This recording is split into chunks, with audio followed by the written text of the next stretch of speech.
اللہ علیہ وسلم کے پاس جبریل حاضر ہوئے. آپ ایک تخت لے کر آئے، فرشتوں کا جلو تھا، ان کے ساتھ آپ تشریف لائے. تو وہاں پہنچ کر جہاں پہلے سے آقا علیہ الصلوۃ والسلام اپنے صحابہ کے ساتھ موجود تھے، تو جبریل نے زمین پہ اپنا پر مارا. پر مارنے سے زمین سے پانی جاری ہو گیا. اس پانی سے حضرت جبریل نے وضو کیا. پھر حضور صلی اللہ علیہ وسلم کی بارگاہ میں عرض کیا آپ بھی وضو فرمائیں.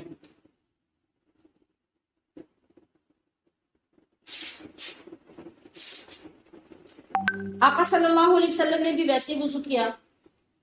حضرت جبریل نے جب وضو کیا تو اس کے بعد آسمان کی طرف دیکھ کر پڑھا اشہد ان لا الہ الا اللہ واشہد ان محمدا عبدہ ورسولہ. یہ کیا ہے؟ دوسرا کلمہ.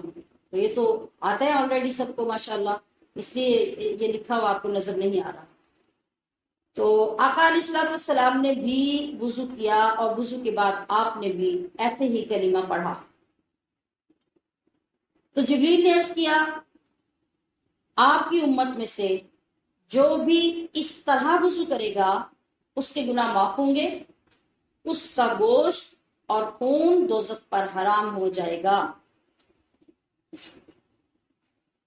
ترمذی شریف میں حضرت ابو ہریرہ سے روایت کی گئی ہے کہ نبی علیہ السلام نے ارشاد فرمایا جب انسان وضو کرتے ہوئے اپنا چہرہ دھوتا ہے تو آنکھوں سے کیے ہوئے تمام گناہ پانی میں بہہ جاتے ہیں.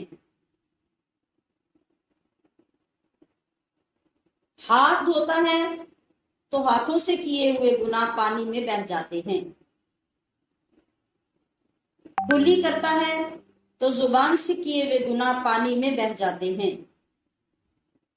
اور پیر دھوتے ہوئے پیروں سے چل کے کیے گئے گناہ بھی دھل جاتے ہیں.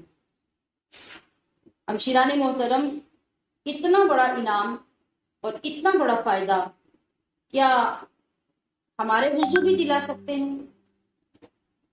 لاپرواہی، گفتگو، باتیں وضو کے دوران سب چلتا ہے، اور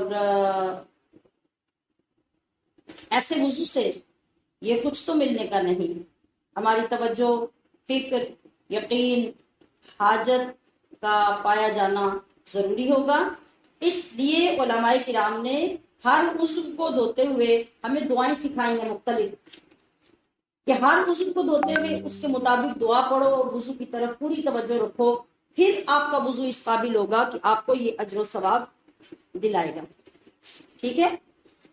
تو اب جیسا کہ بار بار میں یہ عرض کرتی ہوں کہ ہم چونکہ اجمی لوگ ہیں، اتنی طویل عربی کو یاد تو نہیں کر سکتے. تو یاد رکھیے کہ ان کا جو مفہوم ہوتا ہے نا دعاؤں کا، اس مفہوم کی طرف اگر ہماری توجہ رہے، جو ترجمہ ہماری زبان میں بنتا ہے اس کی طرف، تو بھی اللہ کریم اپنے کرم سے ہمیں وہ ثواب دے دے.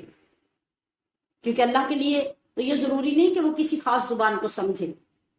ہاں البتہ محبت والے، شوق والے اپنے نبی کی زبان سیکھیں اور کوشش کریں وقتاً فوقتاً ان دعاؤں کو یاد کرنے کی جو ہمارے پیارے آقا کی زبان اقدس سے ادا ہوئی ہیں.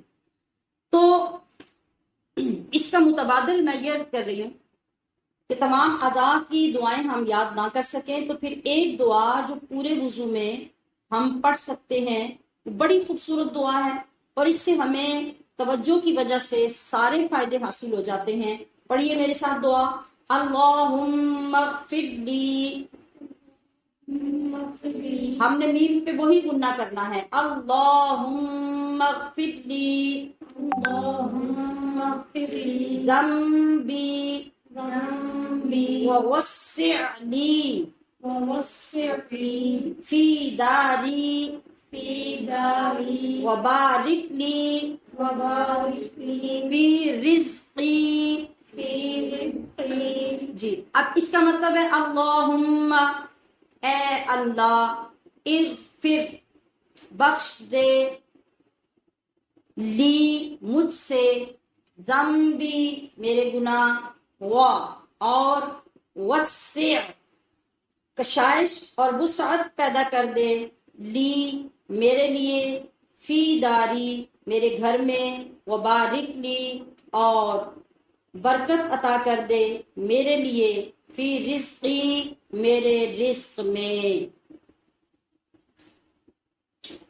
آپ نے دیکھا کتنی بامعنی، کتنی جامع دعا ہے کہ جب ہم وضو میں یہ دعا پڑھیں گے تو یہ اللہ کا وعدہ ہے کہ وضو کرنے والے کو یہ سب چیزیں دے گا۔ عزیز طالبات، ایک ایک لفظ پہ غور کرتے جائیں، ہمارے اندر روشنیاں بڑھتی جاتی ہیں۔ سوچئے کبھی ایسا وضو ہم نے کیا؟ اللہ کا شکر کیجئے جس نے ہمیں یہ سب توفیق دی۔